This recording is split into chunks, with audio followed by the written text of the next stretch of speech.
Et maintenant, je vais passer la parole à mon confrère, le professeur Geoffrey Mortuaire, qui travaille à Lille et qui est aussi très investi dans la mucoviscidose et qui va nous parler de chirurgie sinusienne. Bonjour à tous et merci Virginie de me permettre de participer à cette session qui va nous permettre d'aborder effectivement la place de la chirurgie dans la prise en charge de la mucoviscidose. Alors ce que je vais vous évoquer, c'est des éléments qui vous ont déjà été annoncés, à savoir le contexte microbiologique et ce qui nous amène à proposer la chirurgie dans ce contexte. Et on verra ensuite avec les éléments de la littérature les résultats qui ont pu être obtenus à la fois sur le plan microbiologique et sur le plan fonctionnel.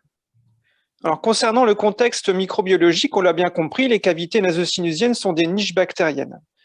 Pour illustrer ces éléments, je vous présente ici les résultats d'une étude qui s'est intéressée à 9 patients atteints de mucoviscidose comparé à 11 patients présentant une rhinosinusite chronique. Il y avait aussi 9 patients contrôle qui étaient pris en charge pour une pathologie à type de déformation de la cloison nasale.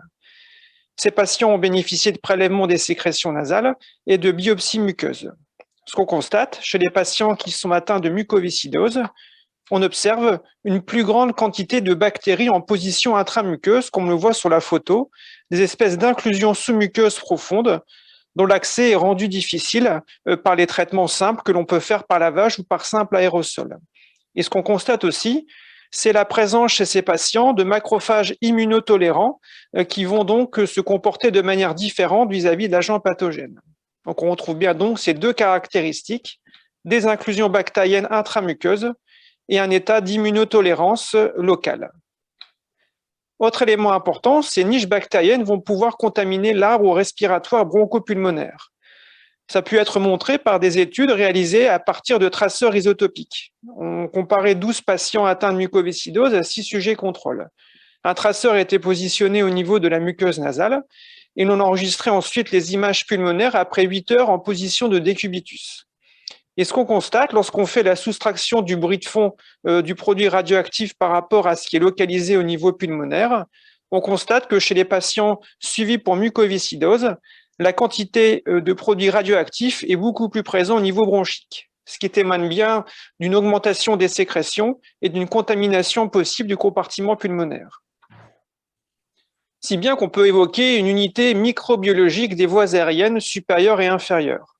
Et cela a été bien démontré aussi par la comparaison des prélèvements bactériologiques au niveau sinusien et au niveau des lavages broncho-alvéolaires, comme ça vous a été énoncé précédemment, où l'on observe très fréquemment une communauté des agents pathogènes, en particulier en ce qui concerne le pseudomonas et le staphylocoque. Ces éléments-là sont aussi retrouvés chez les sujets qui sont transplantés. Ici, une étude portant sur 141 patients transplantés au niveau pulmonaire. On pouvait bénéficier chez ces 22 de ces patients de prélèvements bactériologiques qui étaient réalisés avant l'intervention au niveau nasal et après l'intervention de transplantation. Et on avait aussi à disposition les lavages broncho-alvéolaires de tous ces patients avant et après transplantation. Lorsqu'on compare dans un premier temps les éléments des prélèvements nasosinusiens aux prélèvements pulmonaires après transplantation, on retrouve une communauté d'agents pathogènes entre ces deux compartiments. Ce qui témoigne bien que le nez se comporte comme une niche et que cette niche bactérienne peut dans un second temps venir contaminer le greffon qui aura été mis en place.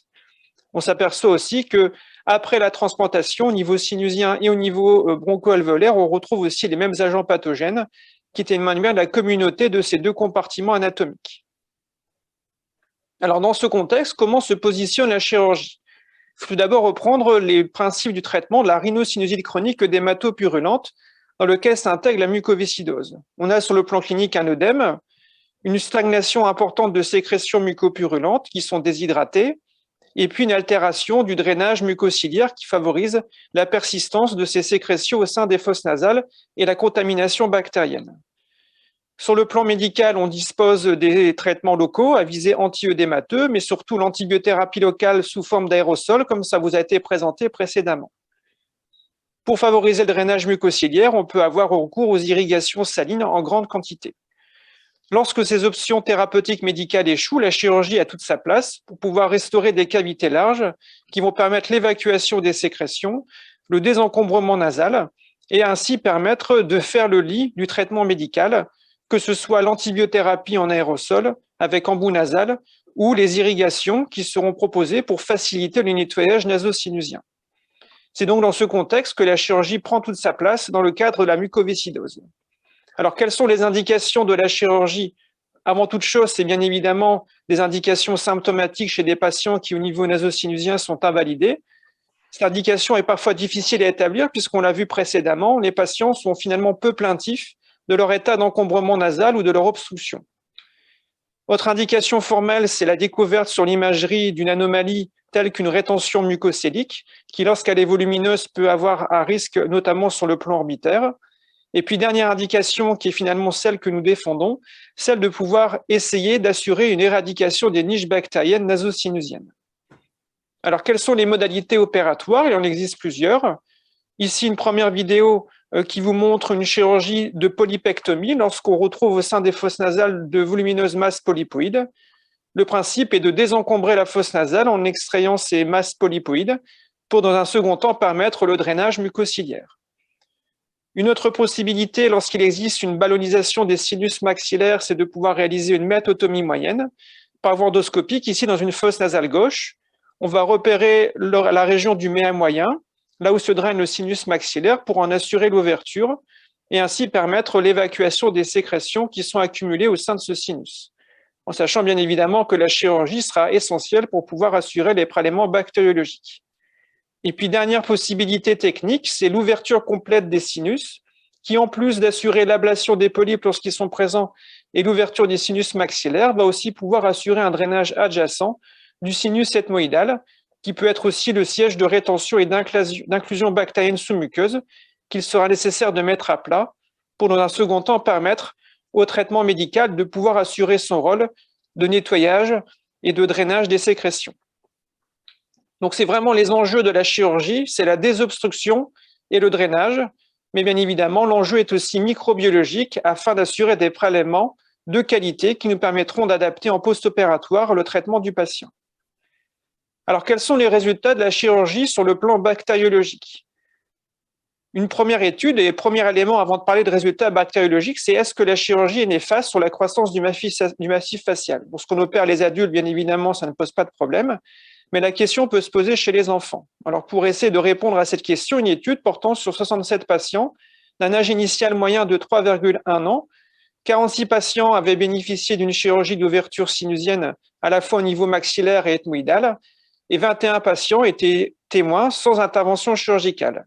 Avec un suivi moyen de 13 ans, on s'aperçoit que l'ensemble des paramètres d'évaluation de la croissance du massif facial n'étaient pas modifiés, ce qui laisse à penser que la chirurgie, lorsqu'elle est réalisée de manière adaptée au niveau ethmoïdal et maxillaire, n'aura pas d'incidence sur la croissance du massif facial et peut donc être parfaitement proposée chez les sujets très jeunes.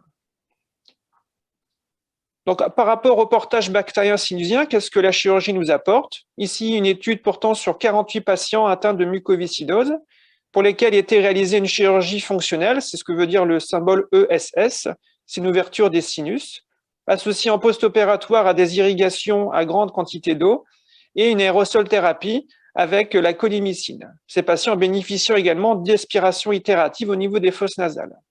Les prélèvements sinusiens sont réalisés en préopératoire à 1 mois, 3 mois, 6 mois et 12 mois. Ce qu'on constate, c'est que chez ces patients, on avait en préopératoire un portage sinusien observé dans 93% des cas. 1 mois post-opératoire, le portage bactérien est fortement diminué et avec le temps, ce portage reste globalement satisfaisant, observé chez un tiers des patients. On s'aperçoit que ce bénéfice est d'autant plus significatif que les patients initialement présentaient un tableau de colonisation intermittente sur le plan pulmonaire. Donc, la chirurgie permet de diminuer le portage bactérien sinusien au prix d'un traitement médical post-opératoire intensif. Est-ce que la chirurgie sinusienne a une incidence sur le portage bactérien pulmonaire? De la même manière, 106 patients atteints de mucoviscidose bénéficiant d'une chirurgie, puis d'une antibiothérapie post-opératoire de 2 semaines en voie veineuse, puis des soins locaux évoqués précédemment pendant 6 mois. Ces patients étaient prélevés au niveau pulmonaire avant l'intervention chirurgicale et 12 mois plus tard.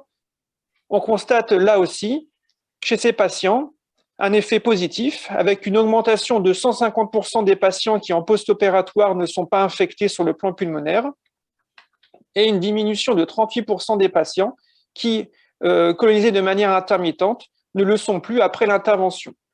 Lorsque les patients sont infectés de manière chronique, en revanche, la chirurgie ne semble pas ici apporter de bénéfices. Donc, on a à la fois une réduction du portage bactérien sinusien et une diminution aussi du portage bactérien pulmonaire grâce à l'intervention sinusienne. Ici, une autre étude qui, celle-ci, a été effectuée chez des patients transplantés. C'est une étude qui consistait à proposer la chirurgie d'ouverture sinusienne en moyenne 36 jours après la transplantation pulmonaire. L'intervention, une fois faite, les patients avaient une antibiothérapie de couverture adaptée au prélèvement réalisé au niveau sinusien et des lavages purés quotidiens au sérum salé isotonique. Lorsqu'on s'intéresse aux patients qui, avant l'intervention chirurgicale, présentaient au niveau pulmonaire un portage de Pseudomonas et du Burkholderia cepacia, on a 79 patients qui étaient concernés. Après l'intervention, on s'aperçoit que uniquement 23 patients sont encore contaminés. Donc, on a une diminution ici assez significative du portage bactérien après l'intervention grâce à l'ouverture sinusienne. Lorsqu'on s'intéresse aux patients qui, avant la transplantation, n'avaient pas de portage sinusien ou de portage pulmonaire d'agents pathogènes type Pseudomonas, on s'aperçoit qu'après la transplantation, ce résultat est préservé. Donc, la chirurgie réalisée dans un contexte adapté permettrait, chez des patients transplantés, de pouvoir diminuer le risque de contamination du compartiment pulmonaire, tout en évitant aussi l'apparition d'agents pathogènes, puisqu'on s'aperçoit que les patients qui n'étaient pas infectés ne le deviennent pas non plus après l'intervention. Et ça, c'est très important, puisque le fait de ne pas avoir une contamination au niveau pulmonaire après transplantation a un impact positif sur la survie des patients. Alors, ces résultats qui sont ici très positifs doivent être mis en balance par d'autres études qui ne sont pas aussi franches en termes d'efficacité. Ici, une étude de 2008 qui semblait ne pas montrer d'effet majeur de la chirurgie après transplantation, alors que 3 autres auteurs, dont ceux que je viens de citer, montraient quant à eux une amélioration intéressante sur le plan bactériologique grâce à la chirurgie sinusienne. Alors maintenant, les résultats sur le plan fonctionnel. C'est finalement l'élément qui est le plus difficile à documenter, puisque, par exemple, ici, dans une revue de la littérature très récente de 2021, on a souvent des études qui sont faites sur des effectifs très limités de patients à partir de données qui sont collectées de manière rétrospective. Ce qu'on observe ici encadré en vert, ce sont les résultats fonctionnels, avec globalement des patients qui semblent s'améliorer en termes de symptômes, en termes de score de qualité de vie, comme le score SNOT-22. Le problème, c'est que l'évaluation de la qualité de vie et d'amélioration des symptômes est parfois rendue difficile lorsque les études sont réalisées sur des patients très jeunes, comme on peut le voir ici, les effectifs concernés par exemple des enfants âgés de 2 ans jusqu'à des adultes de 39 ans. Ici, une autre étude qui, elle, vous montre les résultats fonctionnels de la chirurgie sinusienne à partir d'une revue systématique menée entre 1987 et 2012. Sur 416 abstracts, 24 articles ont été analysés. Sur ces 24 études, avec un suivi moyen des patients de 30 mois, 14 études s'intéressaient aux symptômes et sur ces 14 études, il semblait exister une amélioration des symptômes. Sur le plan endoscopique, au niveau sinusien, 8 études se sont intéressées à l'aspect des fosses nasales.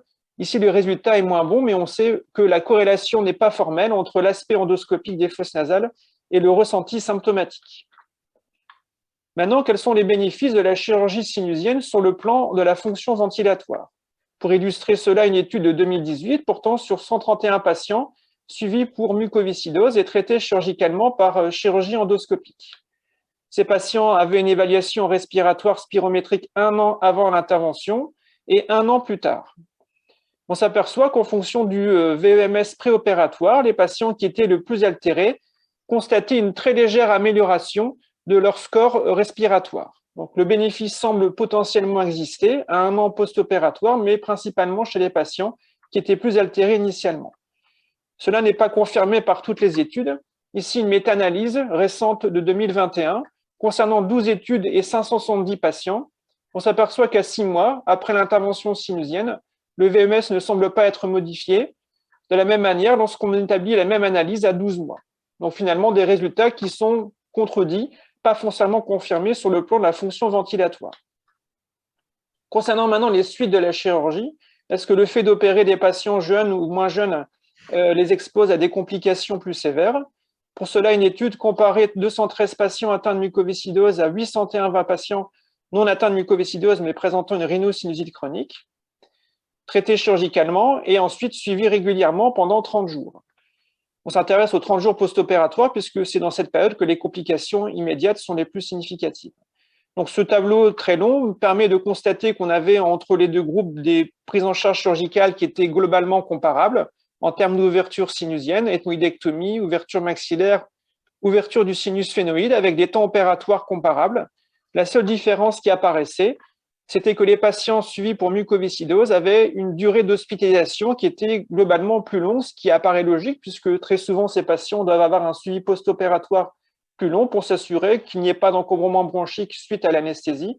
Et puis, il y avait aussi l'initiation d'un traitement antibiotique par perfusion qui pouvait nécessiter potentiellement de prolonger la durée d'hospitalisation. Donc, globalement, des résultats satisfaisants sur le plan chirurgical en tant que tel, avec une absence d'augmentation du risque de complications. Donc, si on fait la synthèse de tous ces éléments, ce que l'on peut dire, c'est que la chirurgie est avant tout proposée pour traiter, sur le plan fonctionnel, la gêne naso-sinusienne en termes d'encombrement, d'obstruction, dysosmie, mais aussi que la chirurgie a sa place pour des indications infectieuses, microbiologiques, avec le bénéfice indirect potentiel sur le plan respiratoire, en assurant l'éradication de ces niches profondes, difficiles d'accès lorsque le traitement médical est mis en place seul. La chirurgie ne se conçoit que si elle s'associe à des soins locaux. Il est fondamental qu'après une intervention de cette nature, le traitement médical local soit optimisé par les prélèvements bactériologiques qui ont été réalisés pendant le geste, mais aussi par les prélèvements qu'on sera amené à réaliser secondairement dans la surveillance lorsque les traitements par aérosol seront mis en place. On connaît la communauté des agents bactériens sur le plan sinusien et pulmonaire, et donc la prise en charge nasale a tout son intérêt pour diminuer les risques de contamination du compartiment pulmonaire. Mais quelle chirurgie? C'est là une question importante qui n'est pas actuellement tranchée. Peut-on se contenter d'une ouverture limitée des sinus maxillaires ou doit-on réaliser systématiquement une chirurgie large? Il semble que la chirurgie la plus large soit celle qui apporte les meilleurs résultats sur le plan fonctionnel et favorise l'accessibilité sinusienne aux traitements locaux. Et on ne peut pas garantir que sur le plan microbiologique, il y ait une différence qui puisse être formellement donnée. Le bénéfice fonctionnel sur le plan nasal existe. Sur le plan ventilatoire, il est plus difficile de le confirmer. Et l'une des questions fondamentales qui nécessitent nos interactions, c'est celle de pouvoir positionner la place de ce traitement chirurgical chez des patients qui devront bénéficier d'une prise en charge par transplantation pulmonaire. Je vous remercie.